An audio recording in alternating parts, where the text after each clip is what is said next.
हम हिंदी व्याकरण पढ़ रहे हैं जो कि हमें भाषा के शुद्ध रूप का ज्ञान करवाता है। और इसमें सबसे पहले हमने पढ़े थे भाषा क्या होती है, वह साधन जिसके द्वारा हम अपने मन के भावों और विचारों को बोलकर दूसरों के सामने प्रकट करते हैं और दूसरों के भावों व विचारों को सुनकर समझते हैं। और भाषा को लिखने का ढंग लिपि कहलाता है।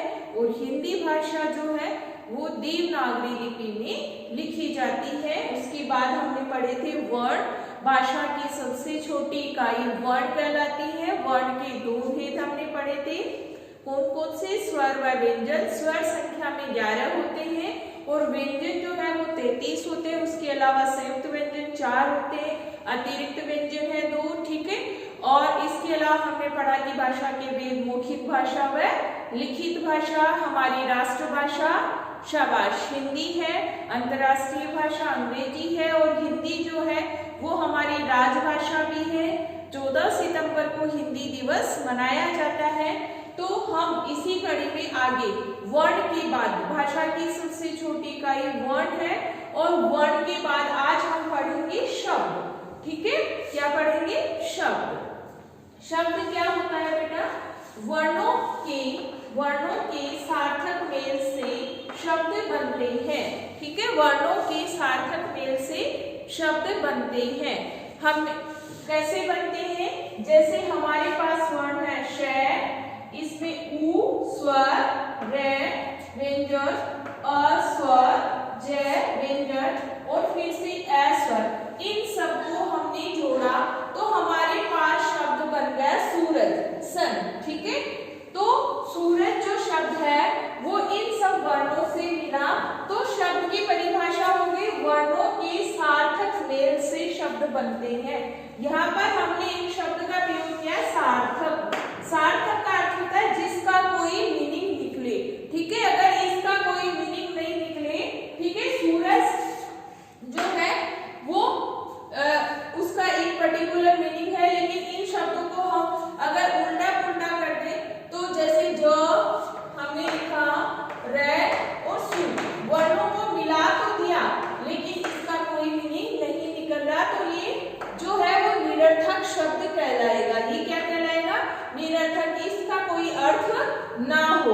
तो वर्णों के सार्थक, सार्थक अर्थ होता है अर्थ के सहित, वर्णों के सार्थक मेल से क्या बनते हैं? शब्द बनते हैं। ओके, फिर है अर्थ के आधार पर। अर्थ के आधार पर शब्द के दो भेद होते हैं। पहला होता है सार्थक शब्द। सार्थक का अर्थ हो गया जिसका कोई अर्थ निकले, अर्थ के सहित, मीनिंगफुल, ठीक है। शब्दों का निर्माण ही हमने इसलिए किया कि पर्टिकुलर किसी चीज को हम डिस्क्राइब कर सके, ठीक है, जान सके उसको उस शब्द के द्वारा, ठीक है। दूसरा है निरर्थक, बिना अर्थ के। बिना अर्थ के शब्दों का प्रयोग भी हम अपनी बोलचाल की भाषा में करते हैं। कैसे? एक उदाहरण से समझेंगे। जैसे बिना अर्थ वाले शब्द क्या कहलाए? निरर्थक शब्द। और अर्थ वाले शब्द क्या कहलाए? सार्थक। जैसे सूरज, सूरज जो है उस शब्द का मीनिंग है, लेकिन हमने यहाँ बोला चाय, वन। चाय टी को बोलते हैं जो एक पेय पदार्थ है, लेकिन चाय के साथ हम वाय शब्द का भी बहुधा प्रयोग करते हैं जो कि क्या है? सार्थक शब्द है या निरर्थक? शाबाश, निरर्थक। यहाँ वाय शब्द का कोई मीनिंग नहीं होता। ऐसे ही पानी, सानी, पशुओं को चारा जब डाल जाता है तो कहा जाता है कि पशुओं को पानी शानी हो गया, ठीक है। पानी का अर्थ तो हो गया, लेकिन सानी क्या है? निरर्थक शब्द। तो बेटा अर्थ के आधार पर शब्द के दो भेद हो गए, सार्थक और निरर्थक। सार्थक शब्द का अर्थ हो गया अर्थ के सहित जो शब्द है वो सार्थक हो गए, और बिना अर्थ वाले शब्द जैसे वाय है, सानी है, ये निरर्थक बिना अर्थ वाले शब्द हो गए। अब हम पढ़ेंगे उत्पत्ति के आधार पर शब्द के भेद। उत्पत्ति के आधार पर या शोध के आधार पर शब्द के हम चार भागों में हमने शब्द को बांटा है। वो है तत्सम शब्द, मेरे साथ उच्चारण करेंगे, तद्भव शब्द, नेक्स्ट है देशज शब्द और फिर है विदेशी शब्द। अब हम जानेंगे कि तत्सम शब्द क्या होता है। जैसा कि हम पढ़ चुके हैं, हमने जाना है कि विश्व की सबसे प्राचीन भाषा जो है वो संस्कृत मानी गई है।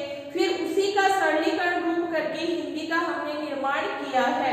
तो आज भी बहुत सारे शब्द जो हैं संस्कृत भाषा के ऐसे के जो शब्द जो ज्यों के क्यों का अर्थ होता है जैसे कि वैसे, जैसे है संस्कृत में यूज होते हैं वैसे के वैसे हिंदी में हम प्रयोग करते हैं, वो तत्सम शब्द कहलाते हैं।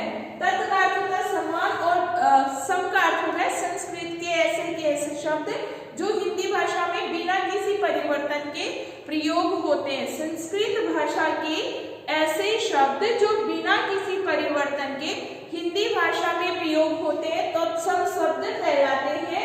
कुछ एग्जाम्पल्स है हमारे पास। प्रथम प्रोनाउंसिएशन करेंगे, next word very good, sir, next अग्नि, यस, नृत्य, वेरी गुड, सूर्य।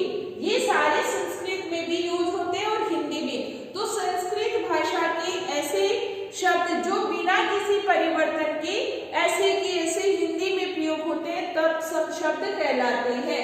दूसरा है तद्भव शब्द, जो शब्द संस्कृत शब्दों में कुछ बदलाव से बने हैं। ये बोलने में कुछ हार्ड है, ठीक है, इनको बोलने समय प्रोनाउंसिएशन करते समय हमारी जीवा को जो है थोड़ा जोर लगाना पड़ता है, तो इनमें कुछ बदलाव, इनका सरल रूप मान लो, ठीक है, इनका सरल रूप बनाया गया, उनको तद्भव शब्द कहा गया। जो सब संस्कृत शब्दों में कुछ बदलाव से बने वो तद्भव शब्द कहलाए। जैसे हमने प्रथम की जगह शब्द का प्रयोग करना कर दिया पहला, सरप की जगह हमने यूज कर लिया शाम, अग्नि का कर लिया आग, थोड़ा इजी बना लिया इनको, नृत्य को नाच, सूर्य को सूरज। तो ये जो है संस्कृत वाले एज इट जो प्रयोग होते हैं वो तो कहलाए तत्सम, और कुछ बदलाव के साथ जो शब्द हम प्रयोग कर रहे हैं वो कहलाएंगे तद्भव। नेक्स्ट है देशज, देश यानी कंट्री, और जय का अर्थ होता है जन्म, देश में ही जन्मे, देसी भाषा व बोलियों से जिन शब्दों का निर्माण हुआ है, जन्म हुआ है या जो उत्पन्न हुए हमारे देश की भाषा व बोली से, वो शब्द जो हिंदी में प्रयोग होते हैं वो देशज शब्द कहलाते हैं। जैसे पेट है, खिड़की है, पगड़ी, गाड़ी, जूता, रोटी आदि, ये शब्द जो हमारी देश की भाषाओं व बोलियों से उत्पन्न हुए वो देशज शब्द कहलाते हैं। और नेक्स्ट है विदेशी शब्द, जो दूसरे देशों से हिंदी में आए हैं। क्यों हम दूसरे देशों के शब्दों का प्रयोग करते हैं? क्योंकि प्राचीन समय से हमारे देश में अलग अलग जातियों और देशों के लोगों ने यहाँ पर आकर शासन किया, जैसे अंग्रेज है, मुगल है, फ्रांसीसी है, डच है, चीनी है, पुर्तगाली है, या व्यापार के लिए वो लोग यहाँ आए होंगे।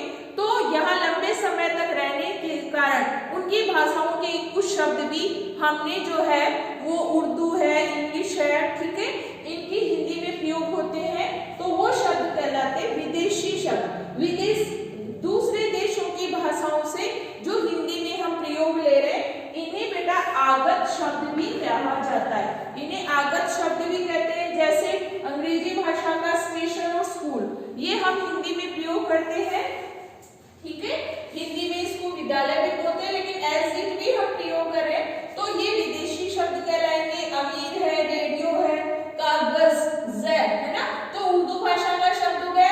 तो विदेशी भाषाओं के जो शब्द हम प्रयोग करते हैं, दूसरे देशों की भाषाओं के शब्द हिंदी में, वो विदेशी शब्द कहलाए।